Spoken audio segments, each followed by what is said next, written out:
Hi, I'm Chris Austin from the Internet Consultancy, and this is the third in a series of videos on trying to get to the top of Google. In this one, I will be talking about keywords for your web page. And at the end, there are 3 golden tips for watching your Google results change. The reason why keywords are important to you is that these are the words and phrases that people type into Google when looking for products or services like yours, and you want to come out top of the list, don't you? So it's worth investigating which ones are appropriate for each of your web pages. What are the keywords for a page? In the previous 2 videos, I showed you how it was important to have the potential visitors' search phrases in your page title, description, and opening paragraphs. And because they have to be in the opening paragraphs, this would determine how the rest of the page is composed. So it's really important to know what your keywords are before you start to write copy for your pages. By the way, you will have noticed that Google only shows 60 characters in your title and 150 in your description, so there is not a lot of room to put in too many search terms here. My experience is that 1 works well, 2 work okay, and after that you're in the hands of the gods. If you really need more search terms for a page, split the page so there is 1 page for each term, and if using more than 1 term, make them very closely related. Here is a method for coming up with suitable key phrases for your pages, even before you begin to write your copy. Keeping with the theme of being a plumber operating in Bury St Edmunds, which is in the county of Suffolk in the UK, the first thing we want to do is to find a key phrase for which there is not a lot of competition. For example, if there are 50,000 competitors for your phrase, it ought to be easier to get to the top than if there were 50 million. Here's how it works. Let's Google for plumber.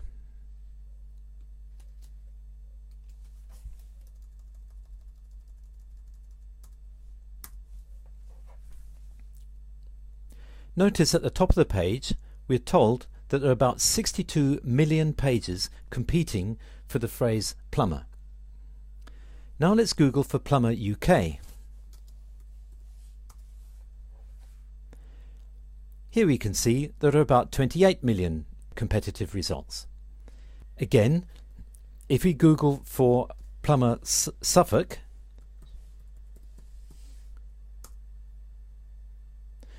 we see there are about 5 million results. And finally, if we Google for plumber Bury St Edmunds, you see there are only about 78,000 results. So plumber Bury St Edmunds looks like a good starter, but it's no good to us if nobody ever uses it. This brings us to the second part of the exercise, in which we use Google's keyword tool to see how often these phrases are used in the wide world. Just Google for keyword tool and follow the links.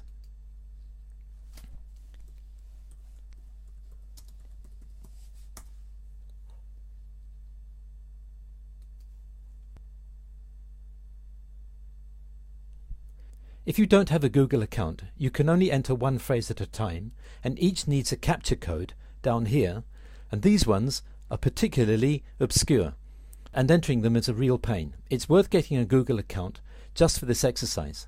I'll sign in quickly.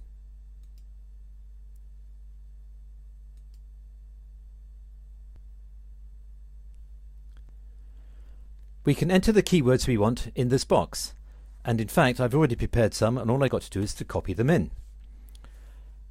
I only want to show ideas that are closely related to my search terms, so I click this box here, and then I go and do the search. Get some results. Here we're looking at the keyword ideas. Here are the terms that we put in, and here's what Google thinks is a competition, and here are the global monthly searches, which is worldwide, and here are the local monthly searches, which in my case is for the UK. It's this last column which is of particular interest for our plumber, because we're hardly likely to be doing international business. The purpose of the exercise is to find out which search terms have relatively a lot of local searches and not a lot of competition. So we divide the local searches figure by the competition figure and look for the highest results. It helps to put the results in a spreadsheet because things are very seldom this clear cut. It turns out that plumber Suffolk is bottom of the list, closely followed by plumber UK. Straight plumber is top of the list by a long margin, with plumber Bury St Edmunds a very close second. In this case, the choice is a no-brainer. The outright competition for Plumber is too high. So Plumber Bury St Edmunds is a clear winner, and besides, it will pick up Plumber as it goes by, as it were. The choice isn't always this easy, and sometimes even the best option has enormous competition, which is when you start to consider pay-per-click campaigns, a subject not covered here. What if you don't research your key phrases?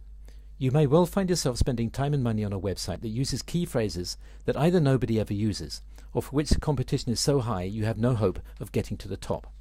Either way, you will never be found and your money will be wasted. And what if you research your key phrases with great care and attention? You're off to a great start.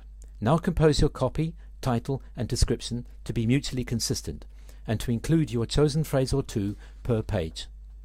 I promised you 3 golden tips for watching your Google results progress. Firstly, be patient. In a small market like South Africa, you can establish your website and be put with Google in a few days. But in a big market like the UK, it seems that Google gets around to re-ranking sites about every week or 10 days, so it can take a month or more before you get to page 1. Secondly, change your content from time to time. We are always being told to do this, and most of us ignore the advice. But have you ever stopped to wonder why Google doesn't show stuff from last century? I tried it recently. I set up a page for Swedish Valhund, shown here.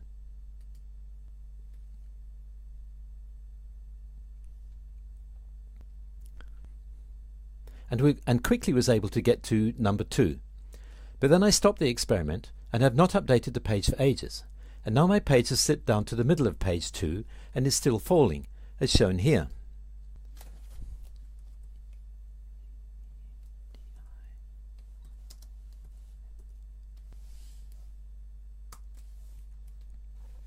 You'll see that my page isn't anywhere on page 1, and if I go to page 2, here at last is my page, and you can see it here. But having said that, a search for Swedish Valhund Berry shows my website in the top 3 Google spots.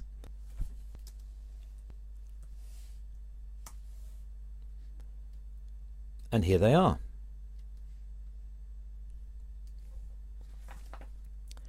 Which only goes to show how important it is to select your keywords properly. In this case, adding berry to Swedish Valhund brought me right to the top, rather than languishing on page 2. Lastly, never click your page in Google results. Your browser will learn that you like this page, and will bump up your internal results rankings, so you will be getting different results to everybody else. If you do this accidentally, you will have to clear your cache, a subject which is not covered here. In short, I'm saying if you get to number 1, you should be suspicious. That's the end of this series on search engine optimization. Good luck.